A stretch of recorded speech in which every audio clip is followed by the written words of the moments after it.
You're going to get your I-9 paperwork done, and then here's some keys, here's a task. Go do what you got to do. And even at that moment, I've had technicians come up to me even afterward and ask, it's like, okay, what am I supposed to be doing? From personal experience, telling someone to calm down never calm anyone.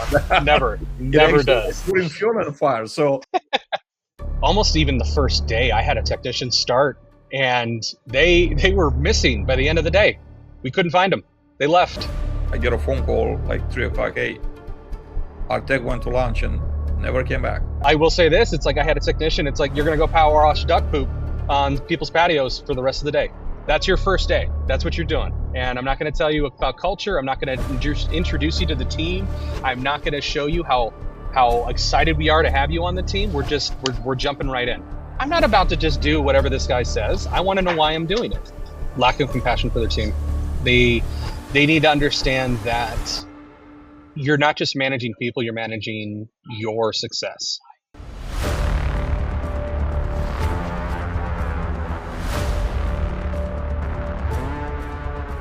Richard, so great to have you in today. Thank you for taking the time to be here with me. Oh, thank you for having me. I appreciate it. I want to get right into the questions, but before we get into the questions, tell me a little bit about your current role, where you at, what do you do, just for context for the audience. Of course. So I have been in the multifamily industry for about 13 years now. I started as a porter at my last company and just kind of climbed the ropes from there. A lot of trial and error, a lot of getting thrown into the fire, learning things kind of on my own. But over time, we slowly developed a program that made a lot of sense to me, which is just making an impact in everyone's day versus completing a task. And that really stuck with me. So as I've grown throughout within multifamily, I did step into a corporate position where I kind of assisted the executive team. With that came a lot of training that was required. So they needed somebody to facilitate that. And that's where I kind of came in. So I facilitated both leasing as well as the service department. But coming back from the service side, it really helped me connect with everyone that I was training, which was great. Which led me into my new role at Mark Taylor, which is the manager of branded people excellence. We work on, it's a team of people that just kind of make sure that the experience at Mark Taylor is 100%, what we're giving our residents. It's the same kind of feeling that we're giving our team members, which is great. But being a part of that team allows me to kind of really connect much more with, the top leaders of the industry and make sure that they have the tools and resources they need to continue be the best in the business. So I have a lot of work ahead of me, but at the same time, it's a wonderful privilege to have, especially working for Mark Taylor.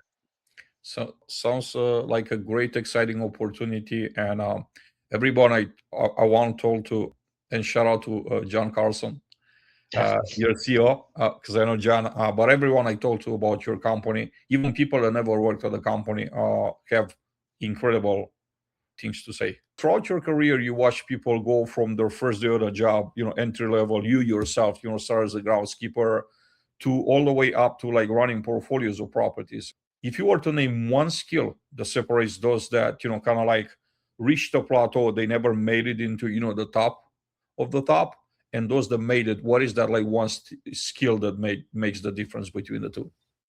I mean, it's a great question. To be honest, my instinct always is to say leadership, because that's, that's a skill in itself.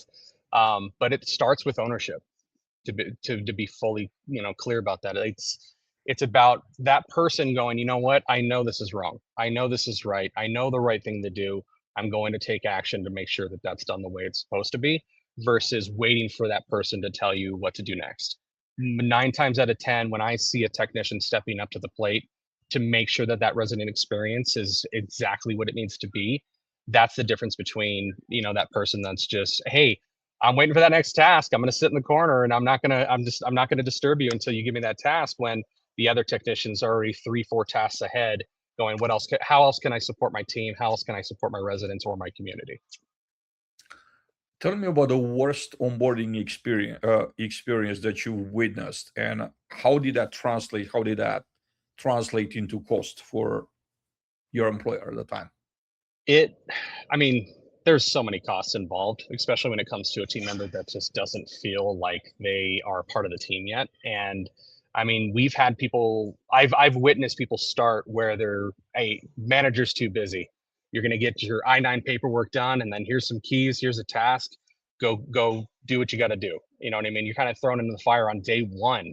And even at that moment, I've had technicians come up to me even afterward and ask, it's like, well, okay, what am I supposed to be doing? Why am I supposed to be doing it this way? Or what's the culture? I don't even know what the culture. I don't even know what I'm supposed to, how to present myself with my resident, or really anything that I'm doing. So already we've created a level of confusion for that person before they even started with us. And then after that, it just kind of builds off of that. They keep questioning, okay, is this the right thing to do? Why is this person doing this versus that? When you really don't give them that direction, they're just left helpless. That's really what it turns into. And the cost that comes with that, I mean, let's say they make a mistake, you know what I mean, with a resident, or say something that they shouldn't say that costs us X amount of dollar because now we have to recoup that loss, or for whatever reason. They say they make a safety problem, or a hazard that shouldn't have been present in the first place with proper training, but because they weren't trained, they created that problem, and now we've got a bigger issue to deal with because we're reacting to it, not necessarily being proactive. So that's just cost there alone. On top of that, you're talking about the turnover costs of losing that individual that we just hired. So all of that work we put into it with our talent acquisition team to find this person, to interview them, to sit and figure out, is this the best person to choose from? And then they just have them leave 2 days later because we didn't give them the proper orientation or the problem welcoming. That's what we're dealing with, and then we're back to square one again, trying to find that next person. And if we keep this cycle going, we're just going to keep staying in this loop until we finally make a change to show them, like, hey, look, this is what we need from you on day one. What's one thing that you've seen or you implemented yourself, right? One thing that moved the needle in such a significant way that increased someone's chances of staying with the company past the 90-day mark. Like the 90-day mark is kind of like a telling. It's a incredible milestone which a lot of our maintenance colleagues aren't really passing, right? They're not with companies for more than 90 days. There's a high, you increase your chances of becoming a longer tenure employees if you make it through the 90-day period. So one thing, if you Yes. were to name one thing that you've implemented that kind of increase that the probability or someone to be with a company beyond the 90-day mark, what would that be? What was that actually?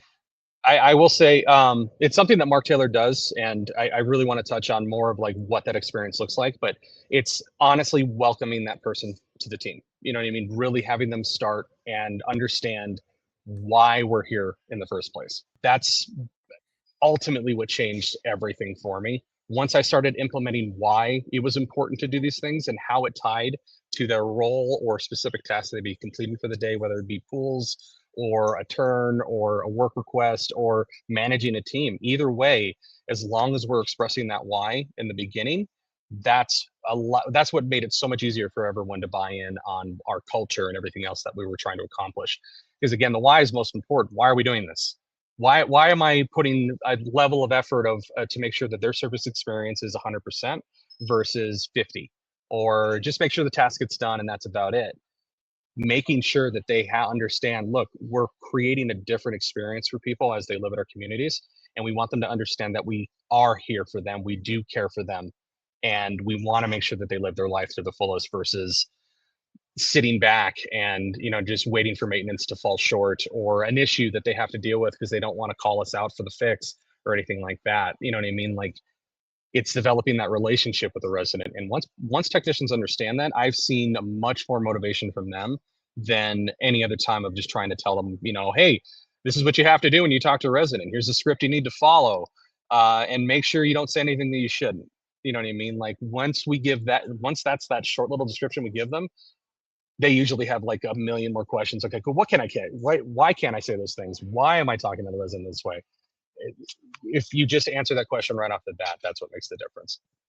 Most operators tend to believe that turnover is caused by compensation mainly. That's the main cause. You spend 20 years on a people side. What's your take on the number one cause for turnover? I mean, I will say this. I just had this conversation with one of our new team members that joined our team. We had our service excellent orientation that we have on the third day of starting with Mark Taylor. One thing that they mentioned is, like, I had offers for 3 other jobs. You know what I mean? Some that paid more, some that offered a little bit more benefits here and there. But one thing that I wanted to do, and that's something that people told me all around, was that I needed to work for Mark Taylor. The reason for that is because the experience that almost every person has when they join the team, and I can vouch for this as well, because when I joined the team, it was blown away by how much I was welcomed to Mark Taylor, but also how gung ho everyone was like, "We're so happy you're here. Thank you for being here. This is what you need to be doing for us, and we can't wait to see what you produce." And that just doesn't apply just to corporate, but it applies to every person that joins the team. And that's one thing that they mentioned to me specifically was like, look, I turned down those jobs because I knew I'd be working for a great company by joining Mark Taylor. So that alone, like, just solidified as a trainer. You're sitting there hearing this, you're like, well, that's exactly what I want to be hearing. I want to know that you want to be here. That's important to me. But also knowing that that there's a pathway for you to learn how to be better in your role as well as better for the industry, because we're not just hiring you to join the team, we're hiring you and making sure that you become that next leader. Yeah, that I will say, this is not tooting our own horn, but I'm working for a company that is number one, that has been number one for quite some time. And I will say, part of my like working for the other company, they were our number one competition. We were doing everything we could to surpass Mark Taylor or however we could, and we could never do it. And we always wondered why. And now that I've joined the team, I kind of get it. I understand why. Richard, tell me about a person that you've invested into, heavily. You seen the potential, you wanted to succeed, and they, it didn't work out. What did that teach you about them, and also what did that teach you about yourself? I will say I have two stories for this. One, I did have someone individual that I was really trying to promote. It was someone that I worked with. It was their son. So I kind of took it as like, okay, they need to grow. This is something that has to happen. And because I set that expectation for myself, but I never set it with the individual, it was hard to have them buy into why I was so focused on their growth and why I wanted them to succeed. And the other half of it was just, did they even want to do it? I didn't even ask. I just kind of put it on them like, hey, you need to grow and this is what you need to be doing. I didn't really stop to consider, okay, what does the person really want to be learning right now? Do they want to be growing right now? Do they feel comfortable in their current role before they decide to move on to the next one? So that I learned very, very quickly, is learning what the person wants first before you start implying what they should be doing and why. The other side of the story of this is I invested a lot of time in myself. There's a lot of time that I wanted to be the next leader or the next version of what the industry looked like, but I approached it completely wrong. I put a lot of effort into making sure that I stayed out of the way, that I didn't create problems, that if anyone asked me to do something, I was taking it on, and that I wasn't burdening my team members with more tasks than they can handle, or at least I think they can handle. And that's another question I didn't ask, is what can you handle? I just assumed they can only do so much. So I guess really at the end of the day, it's having that conversation with that individual to know what they want and what you can offer them. Yeah, this resonates a lot with me. I had situations in the past where I had the same thing.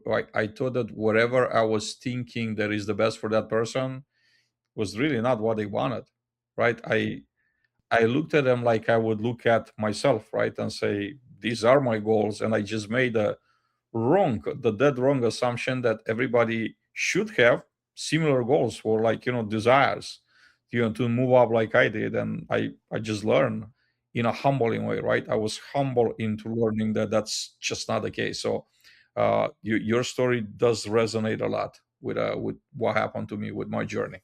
I want to ask you next, what is a training program that you built that failed? And then let's break it down to why did it fail? Gotcha. I still make mistakes today, especially when in a training session or anything like that. And majority of the time, like, it doesn't matter how much great content I have, it's about delivery and execution. I need to make sure that the people in that room are engaging with the content that I'm giving them. And if I don't do that, again, it doesn't matter how important, like OSHA training, how important is safety training when it comes to everyone's day to day? You know what I mean? Like, that training is going to make or break that moment where it changes their life forever and changes their family or friends' lives forever. Because I was just actually sitting in the classroom before this meeting. Someone was going over their experience of, it's like taking 12,500 volts to their body and what it did to their family, and what it's still, that was 20 years ago, and it's still impacting them to this day. You know what I mean? So if I don't get that message across because I'm not delivering it properly, that can make or break someone's future. So I need to make sure that the content that I'm delivering, to make sure that the content that they're receiving applies to their day to day, but also relates to something that either they have dealt with, something that I have dealt with that I can share with them in a real life story or whatnot. But I don't know about you, but I've sat in training sessions where it's very hard to keep my eyes open. And then I've sat in other ones where I'm like, we're done? We're already done? Like, I want to stay and talk for another 3-4 hours about this because it's so engaging. So that's the difference is really what it comes down to. And that's what makes a training fail. So it's not one particular one that failed. It's just I make those mistakes along the way and I just try to correct as I go along. Yeah, there's so much to be said here about engagement when it comes to training, the delivery. You always have to wonder, like, am I presenting here something that people couldn't learn from YouTube? Like, or just like learn it on their own? And what's the reason outside of like just the company said we gotta like be in a room with Richard and listening to? Is there any other reason besides that, right? Them being obligated to, take like to be in a room with me. Am I Mhm. making it, meaningful? I totally agree with you. I was on both sides, right? On a presenting end, on a receiving end.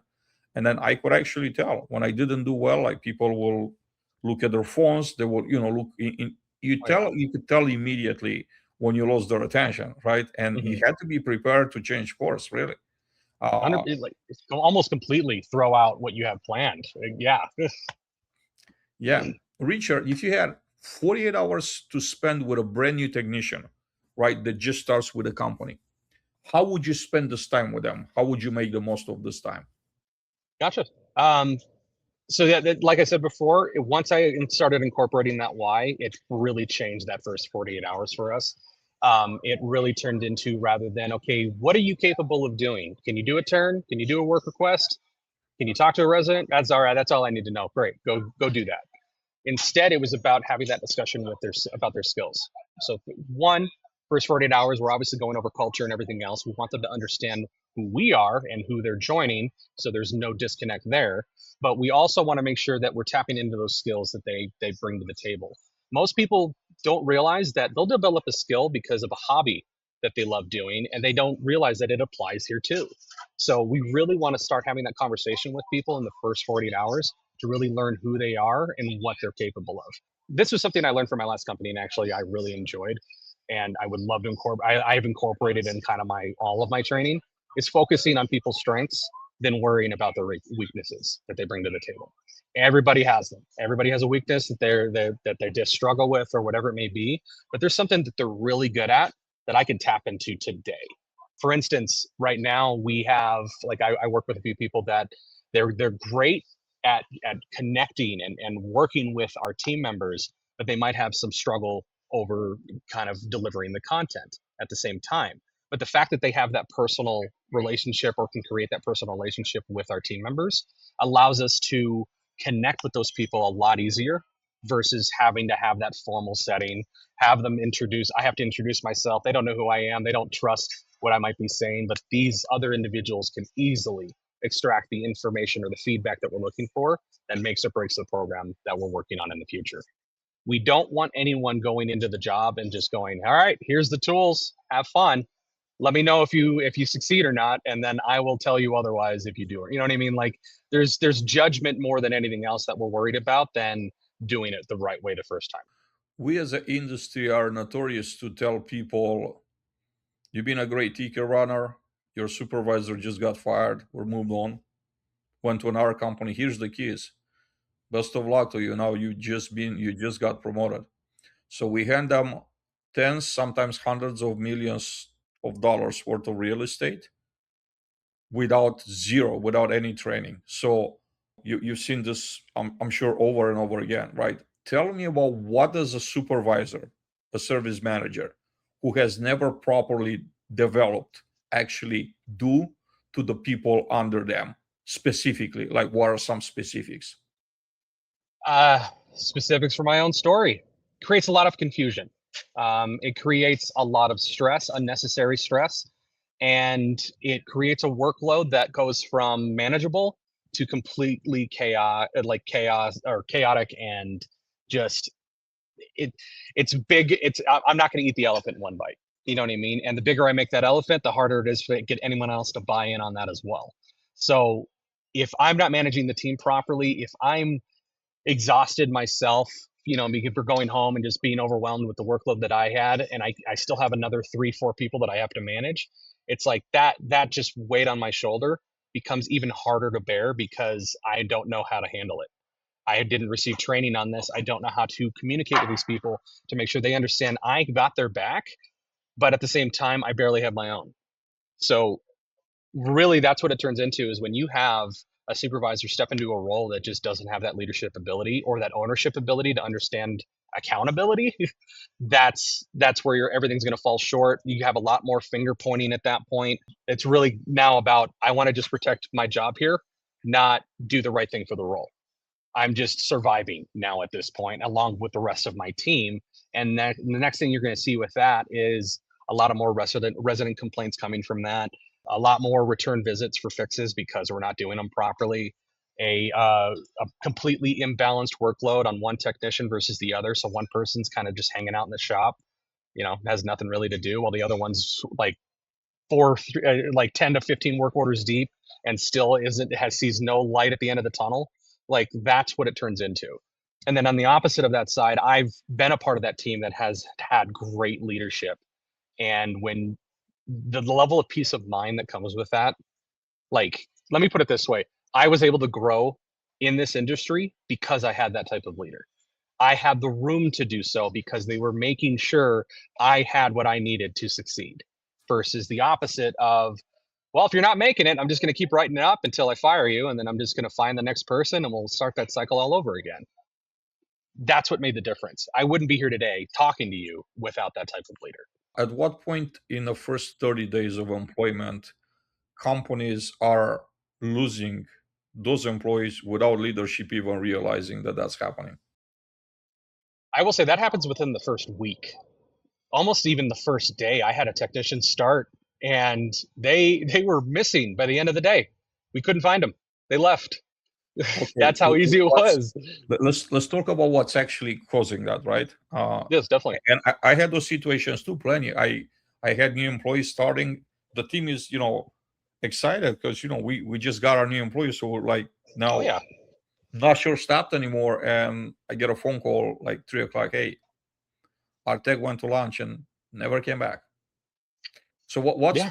what's causing such a I'll say dramatic reaction? Because it's got to take a lot, right? You go to process, you do the background, Oh yeah. you go to the interviews, you get started, and then just to disappear, like you said, sometimes after half a day. What triggers that? Mainly what triggers that is just a lack of direction, a complete lack of direction. When I started, I had joined the team and I was told, well, you know what to do. You used to do this before, so go do it. And okay, what go do what? I don't know what system I'm supposed to be using. I don't know what issues that we're currently dealing with today. I have no idea what tasks you have for me that are specific to my role. Like, what am I doing? And why am I doing it this way? And then on top of that, you're throwing me into, I will say this, it's like I had a technician, it's like, you're going to go power wash duck poop on people's patios for the rest of the day. That's your first day. That's what you're doing. And I'm not going to tell you about culture. I'm not going to introduce you to the team. I'm not going to show you how excited we are to have you on the team. We're jumping right in. And typically that's what's causing that problem, that disconnect. It's like, I'm not about to just do whatever this guy says. I want to know why I'm doing it. So that's what it turns into, is I need to make sure that you're clearly stating and setting the expectation for that individual of what their days are going to look like. Once they understand that, and even then, coming from an individual that is not BSing them, I'm not going to say, oh, it's going to be easy, it's going to be fine, you're going to have no issue with this. No, I'm like, hey, we're in the middle of summer. It's going to be pretty busy for us right now. So I want you to know we're going to make sure that you're taken care of. You have what you need, but we might be a little disconnected here and there every once in a while. So I just want to make sure you're okay with that before we step into the nitty gritty of everything that you're going to be doing here for us. Once we get that agreement alone, that usually makes the difference for, okay, if we run into a problem, they know they were going to run into a problem and I'm there to support them. That's at the end of the day, that's all people want is to, I know I'm not going to be thrown under the bus and I'm supported every step of the way, every decision I make here. High quality service, 5-star service, right? How do you train that to a technician that at 7 a.m. in the morning is like under a sink wrestling with a leak, and he know there's like 3 more emergencies waiting for him to like get as soon as possible? Let me put it this way. There are 3 things that every technician experiences: speed, quality, and cost. Those are the 3. So you can have 2 out of the 3, but that's it. You can't do anything different. And one of the things that I try to train most is quality. I'm sorry, you break that notch on that machine. Quality is never something that we dip on because of time or because of how much it costs or anything like that. If we're dipping on quality, where else are we dipping then? You know what I mean? Where else are we dipping in quality? Is there service that we're providing now that we're dipping in? Is it the level of service that the resident's going to receive at the next event that they go to, or the feeling that they have in their community? I never want to dip on that quality. So when I train our technicians, especially in that moment when they're 7 a.m., like you said, 3 emergencies stacked behind them, the only thing they have to worry about right then and there is that one they're working on, right? Because again, if they're by themselves and they've got emergencies, we're going to get to them in the order that we receive them. You know what I mean? And based on the emergency itself, you know what I mean? Life or death is always going to take precedence over the faucet that you're currently working on. But how to handle that situation as well is really what I want to teach is like teach at the end of the day. I want them to be able to react calmly, keep themselves composed while they're working with the resident. Even though they know the fires are burning, they can easily talk to that resident and go, hey, listen, I got your work request up to a certain point, but I do have an emergency that just popped in and I got to go take care of real fast. I rest assured I will return later on and we'll get this taken care of for you. And if that doesn't happen because the emergencies take precedence, make sure you follow up with the resident afterward. You're always making sure that that communication's there and that you are not the one panicking when shit hits the fan. That's the resident can do that. Anyone else can do that, but we're the rock in the middle of it going, we got you. We're going to get you taken care of.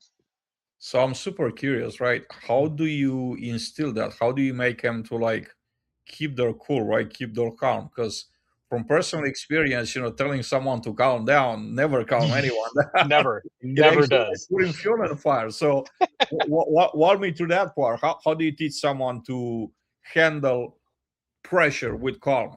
The same way we handle pressure with calm. At the same time, as a supervisor and well as basically anyone in a leadership role, we want to make sure that we're emulating that same thing as well. So let's say the technician just started, they're already in that type of situation. They should have received training prior to that of, look, the resident experience is most important. We're not here to complete tasks, because if that's all we were here to do, we wouldn't go through all this training with you. We would just hire you on, throw you into the fire, hope you make it. But what we're doing here is making sure that you understand the importance of why we interact with the residents the way we do. We fix things the way we have trained you to fix them, because it's the best process for the resident and the best process for you as well. Because really, that I think that's the difference, is everyone thinks about the customer and that's it. Customer's most important. That's all that matters. When really it's about people's experience working and living for the community. So if you're stressed out, if you're reacting with a little bit more anxiety and stress in your tone and whatnot, number one, the resident's going to pick up on that. But it also shows me that we haven't given you the tools needed to know how to handle that situation yet. So that's where that growing opportunity comes in. And we want to make sure, like, hey, we are connecting. That's where the leadership comes in, where we're connecting with these team members and going, all right, that's what the one-on-ones are for. I noticed that, you had some struggles here and there. Let's go ahead and work on those skills a little bit. Hey, maybe take a few courses in our academy just to make sure that you have a better understanding of what that looks like. So again, it's never just we hire somebody and they know how to do it. We know they may not have every skill developed yet, but we're going to make sure that they have that ability to learn those skills and practice them as much as they possibly can. Richard, what's one question that hiring managers should ask service candidate that they typically don't ask, never ask, but they should? I mean, this is something even I started asking, and I was a good example of what not to ask. I would ask what they've done already first. This is where I made the mistake. I would ask, hey, have you completed a turn yet? Have you done a work order before? Have you worked at a pool? Have you fixed an amenity or fixed this or carpentry for whatever reason? Usually it's a yes or no, and that's about it. One thing I changed because I'd hire those people, and despite having the skill or having the ability to do those things, they didn't have the skills needed for the role. So I started asking, okay, whether you've done it or not, what skills do you bring to the table, and how does that apply to the role that you're applying for? Once I started asking that question, I really saw how people felt about the role that they were applying for versus just answering the questions that you would typically answer in an interview. Because it's about, showing impressing who you're sitting across from and just making sure that they like you and all this other stuff. And that's typically what people are worried about. But once I started posing these different questions, it completely changed the energy of the interview altogether. Because now I'm asking about them, I'm not asking about what they've done. And that's the difference. So once you get people start talking about themselves, especially, I don't know about you, but I get really excited about talking about things that I love and know and are passionate about. And that completely brings out my personality. In that moment, I'm now getting a perfect example of who this person is versus who they're pretending to be. Because, I mean, I don't know about you, I've pretended in interviews before of like, hey, this is who I am. And this, you know what I mean? But I prefer me versus that version of myself. That version of me, I put on the shelf. I'm like, you can stay over there. I'm gonna bring myself to the table moving forward. And I think that definitely breaks that ice for anyone I'm talking to. So It's also a good like interviewing technique to get people to talk, just to talk, because oh yeah, the more they talk, the less could hide of who they really aren't. Um, yeah. and one other thing that I've done, this was actually happened by accident. My manager at the time and I were interviewing a technician candidate, and she was tied up with something. So she said, "You go interview him first, and by the time you finish interviewing, I should have the time to interview him as well." So we did that, and then after the two interviews, we got together, my manager and I, and we compare notes. And it turns out that we asked some similar questions, and his answers were different to my manager and Oh, myself. that's And interesting. I said, "This is a happy accident, if you wish." And I started actually taking this as a rule, and I advise people like that pair, like service manager, manager. I advise them to interview people separately and ask a few questions that are overlapping so they could compare notes. Because someone that tells you the truth will have the answer, the same answer for both. If they're not telling the truth, chances are they're going to provide two different answers. And that's 100%. like definitely a red flag. So And I get that. I've been there where you get, again, everyone gets a different feeling from that person. So when you're all sitting in that collaboration going, okay, who are we going to pick? Everyone's explaining something different. Like, oh, you're talking about this candidate? Like, no, no, no, it's the same person. It's like, what? Like, how did that person turn into three different people all of a sudden? I hear you. ownership mentality. After Yes. 20 years in a business, what's your honest take on this? Can you train that, or do you actually have to look and only hire people that have it? I will say this personally, it's definitely trainable. But you are looking for individuals that have that kind of eye for that attention to detail. Because again, that's really what it is ownership is attention to my surroundings, what's going on, what do I need to be addressing, why is this way instead of that way. That's really what it is, and that's that ownership of going, okay, not only do I see it, but I'm gonna jump on it as well. That can definitely be taught. The only reason why I say that is because I was the person that would wait and not take ownership. I would wait for someone to tell me to take ownership on something and not actually pursue the right thing to do. Even if it was just picking up trash and whatnot, I'm like, well, that's not my job today, so I'm not going to pick that up. You know what I mean? Something as simple as that. You know what I mean? The difference is that you're the person that goes, despite my role, despite who I am and what I believe, I see a problem. I'm going to address that problem. Whether it's me addressing it, I'm getting someone to address it for me, or I'm going to come back and address that later once I have time to do so. But that's the difference with ownership of either just starting with that skill and slowly developing is that as you do this, especially or shadowing someone, that shows great ownership over their role or their community, you start to see what that looks like. Ownership over leadership, ownership over the skills I need to learn, ownership over my growth path, ownership of my own accountability of the things that I've done in my life that I may not be so proud of, but learn from and can share with others on how to do it differently versus make the same mistake I did. When someone in a service manager's position fails, right? What do you pinpoint as the main cause? Like the 9 times out of 10, what is the one thing that makes them fail? Lack of compassion for their team. They need to understand that you're not just managing people, you're managing your success. So that's really what it turns into. So managers take that, full heart and crack down on their team a little harder than they should sometimes. But ultimately, at the end of the day, your people skills as well as your leadership for your team is what's going to make or break it. Like I said, as a manager who didn't have the leadership skills, I saw where I fell short, and developing those skills over time and trial and error is going to be the biggest factor in almost any of this.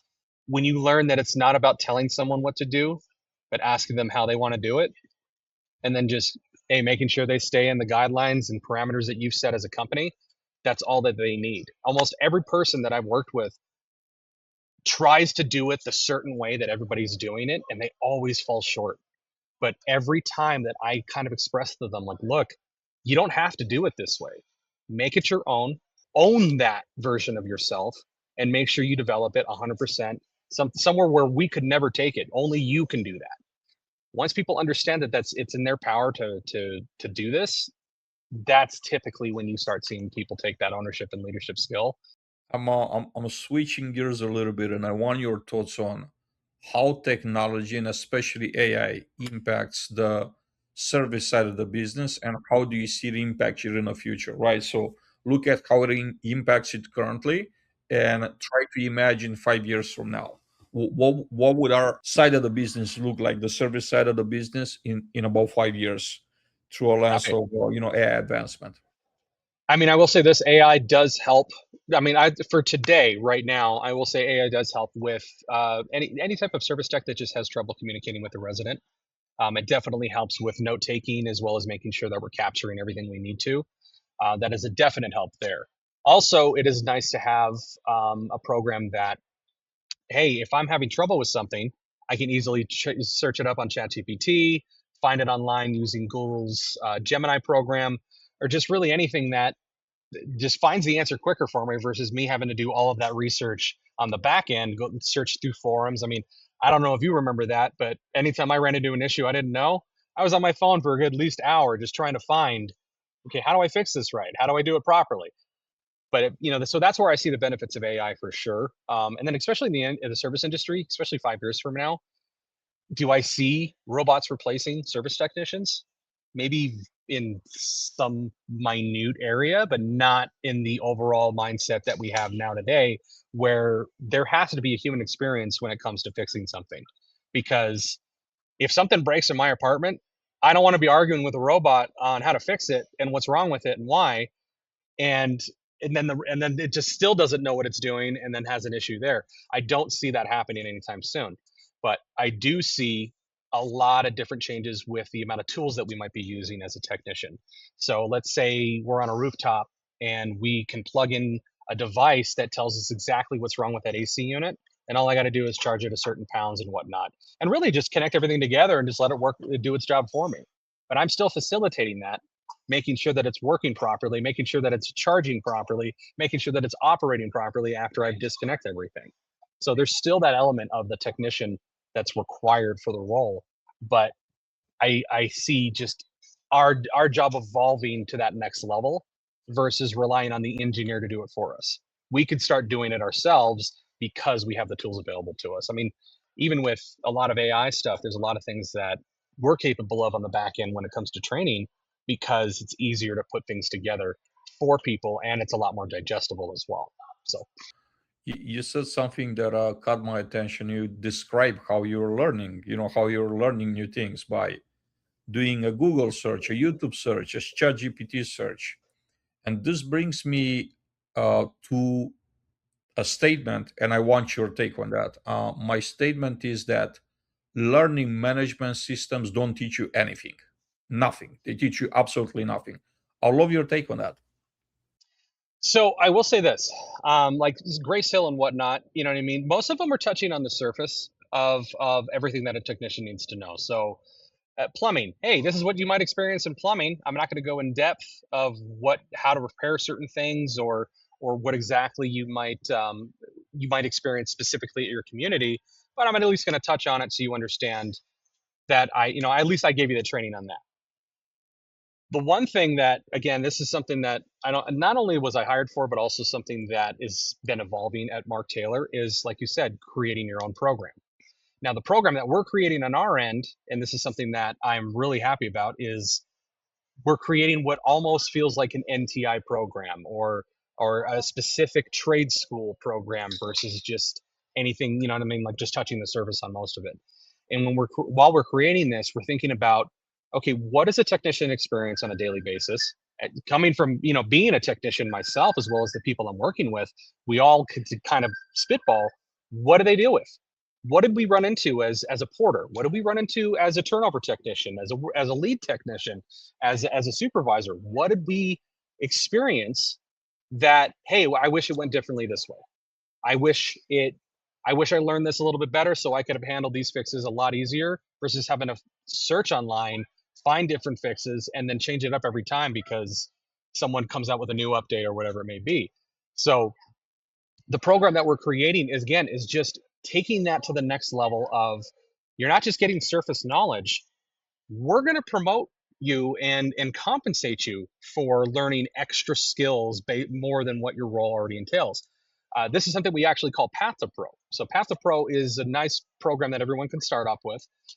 You have to pass your first 90 days with us, but after that 90 days, we basically throw you into a hands-on learning experience on electrical.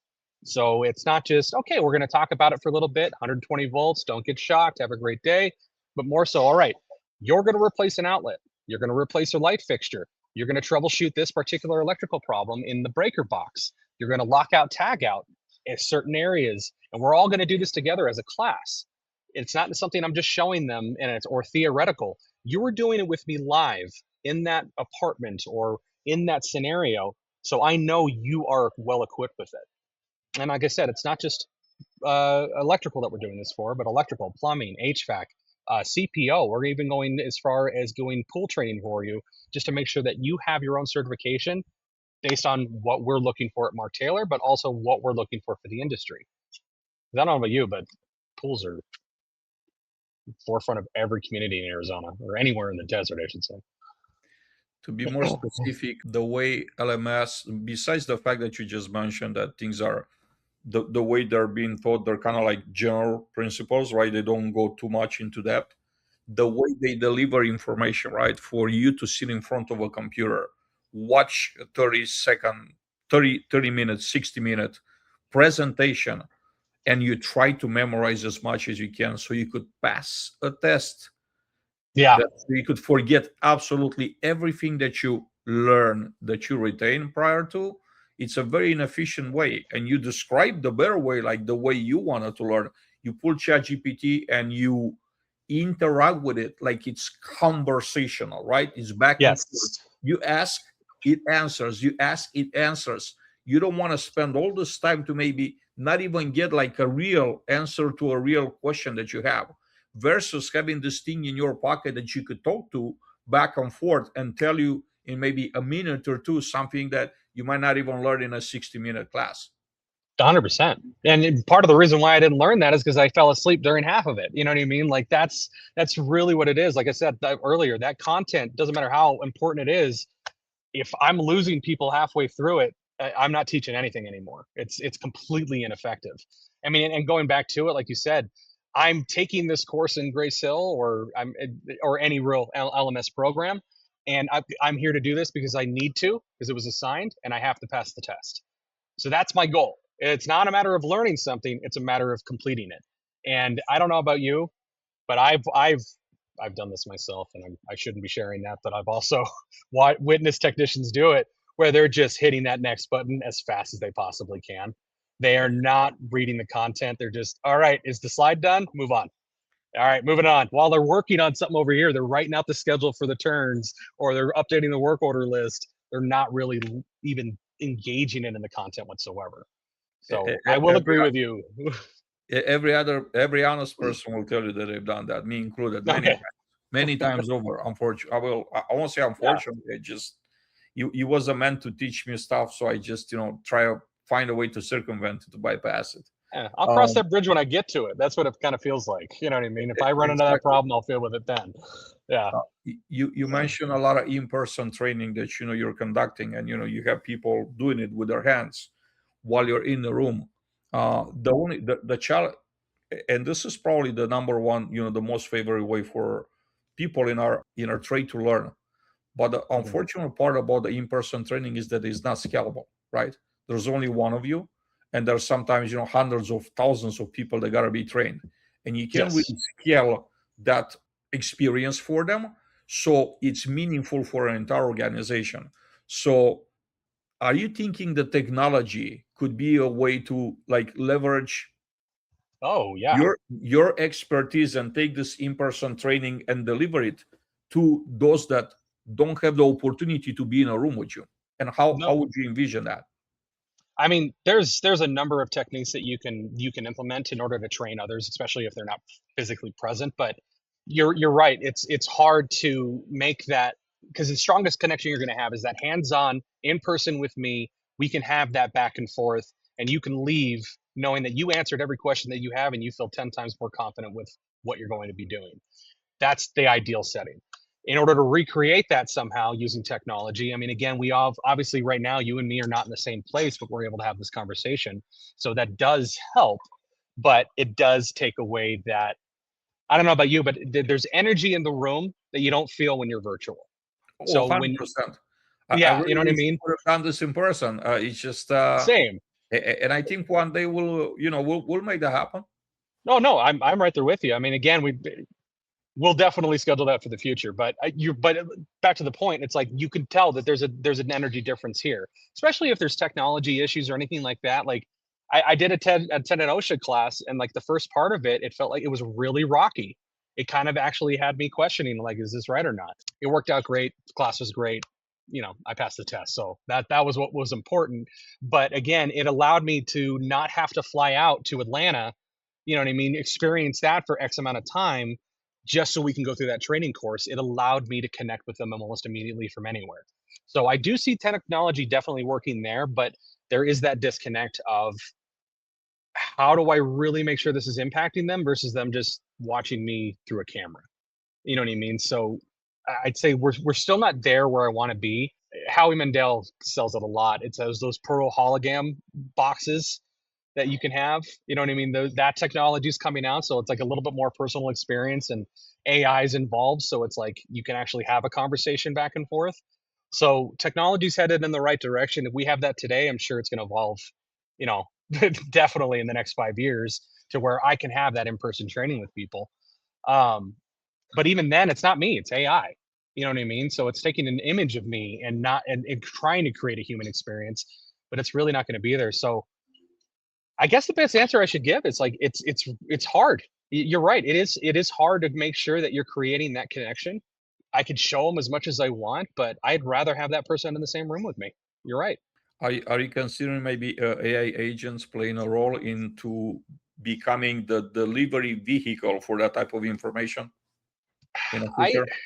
I'd say I want the human experience there always. You know what I mean? Like I think we're both on the same page. We're like strongly yeah, agree. It's just that the human experience cannot always be replicated. It's not yeah. always a possibility. And I'm talking about a replacement for when that's not possible. When that's not, yeah, definitely. I mean, I'd say the only thing that's going to replace is the information that someone needs. You know what I mean? Like we're not going to have it like because even when I work with AI right now, I know I am. You know what I mean? I know I'm not talking to a human being. So because of that, I'm responding and acting differently because I don't have to show up completely for that conversation. So when you have an AI bot stepping in for me for those moments, The only thing I really wanted to do is just go, hey, if you have a question, I can answer it. But if you want to talk about the look and feel of what this should be, we need to do that together. Because I don't expect, I'm not, and again, I'm not expecting AI to fall short. You know, it's just getting better every single day. It's going to be hard to tell in the future, I think, at some point. But I'd actually do that. If I were to weigh it today, no, I'd only want it for information sharing. But if it evolves to a point where someone can have that conversation almost as if they're talking to me, then it's something I might implement a little bit more. But again, it's never going to replace that first initial connection I have with somebody. They're going to know that they're not talking to me, but they're still having that feeling like as if they are. You know what I mean? So that's really what I would say about it. Richard, it's been great having you. I want to close our conversation, wrap our conversation with some final thoughts from you. I'd say this is coming from the industry, starting off as a porter in the industry, and just kind of had no clue what to expect. Especially I'm with an IT background, you don't really know what to expect when you step into multifamily. But be hungry. That's one thing I didn't realize that there's so much more I could have learned if I was hungry on day one versus waiting for the opportunity for someone to tell me that I could be better than what I currently am today. Know that you are capable of stepping into that leadership role. It's just a matter of how hungry are you for it. And that's what I want to leave with everybody, just because that's what made my whole life change. Once I realized it's like, if I'm just hungry for it, it usually falls into play. But if I don't take the due diligence, if I don't show that I'm capable of taking this stuff on, or are willing to accept the challenge that's in front of me, I'm going to stay right where I'm at, and I better be happy with that, because that's all I'm going to do. Richard, thank you for making time on a Friday afternoon. Thank you.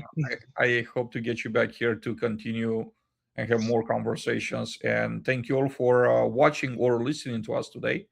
And also, big shout out to our friends from Upwork for making this episode possible.